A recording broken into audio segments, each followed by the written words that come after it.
کافی وقت سے مسلمانوں کی ہر ایک عبادت پر لوگ حملہ ہو رہے ہیں، چاہے وہ کہیں نماز کا پڑھنا ہو، حجاب کا اوڑھنا ہو یا بقرہ عید میں قربانیوں کا مسئلہ۔ اسی میں ایک اذان بھی آتا ہے۔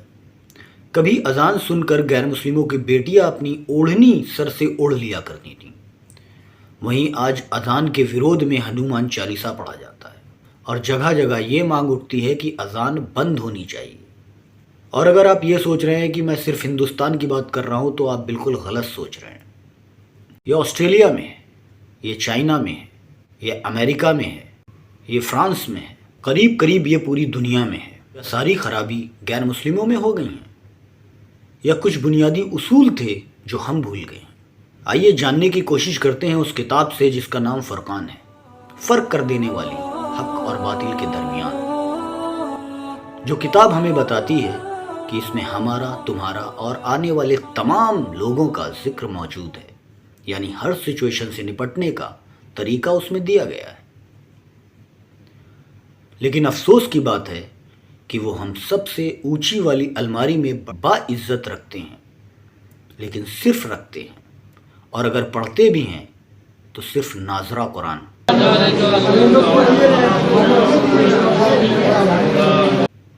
یعنی ایسا پڑھتے ہیں کہ کچھ بھی سمجھتے ہی نہیں۔ آئیے دیکھتے ہیں کیا بتاتی ہے وہ۔ اور اسپیچ لاؤڈ سپیکر سے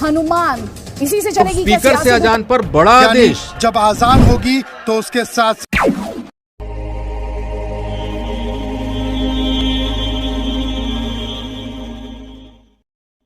اذان شبد ہے عربی کا، اور یہ اذن شبد کی جمع ہے یعنی پلیورل، اور اس کا لفظی معنی ہوتا ہے اعلان کر دینا، یعنی کسی کو کسی چیز کے لیے آگاہ کرنا۔ صحیح بخاری اور صحیح مسلم کے مطابق اذان کی شروعات کب ہوئی؟ مدینے میں رسول اللہ صلی اللہ علیہ وسلم کو جب یہ واقعہ پیش آیا کہ نماز کے لیے ہم لوگوں کو کس طرح سے بلائیں، تو الگ الگ سجیشن رکھے گئے۔ کچھ صحابہ نے کہا آگ جلا کر، کچھ نے کہا گھنٹیاں بجا کر، اور کچھ نے کہا بگل بجا کر، لیکن محمد صلی اللہ علیہ وسلم کو یہ کوئی طریقے پسند نہ آئے۔ پھر اذان دینے کا فیصلہ کیا گیا، اور تب سے اذان ہوتی چلی آ رہی ہے، اور لوگ اس کی عزت کرتے تھے، بڑے ادب کے ساتھ سنتے تھے۔ پھر 20ویں صدی کی شروعات میں لاؤڈ اسپیکر انوینٹ ہوا۔ برائن ونٹرز کی ایک بک دا بشاپ دا ملا اینڈ دا اسمارٹ فون کے مطابق 1936 میں سنگاپور کے ریسیور ضلع کی ایک مسجد سلطان مسجد میں لاؤڈ اسپیکر سے پہلی بار اذان دی گئی۔ جب لاؤڈ اسپیکر سے اذان دینا شروع ہوا تو کئی مسلم اسکالرز، علماء نے لاؤڈ اسپیکر کی مخالفت کی، جس میں ہندوستان کے تبلیغی جماعت کے ایک مشہور عالم اشرف علی تھانوی صاحب نے بھی اس کی خلافت کی تھی۔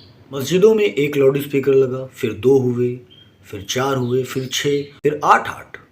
آواز کی بلندیاں بڑھتی چلی گئیں، لوگوں کو تکلیف ہونا شروع ہوئی، لیکن دھرم کے مسئلے پر کوئی بولنا نہیں چاہتا تھا۔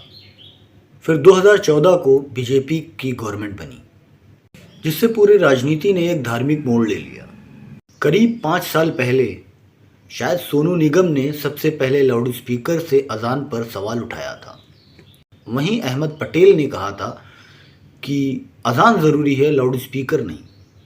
حالانکہ سونو نگم نے صرف مسجد کی اذان کے بارے میں نہیں کہا تھا، مندروں میں جو آرتی ہوتی ہے لاؤڈ اسپیکر پر، اس کے بارے میں بھی کہا تھا۔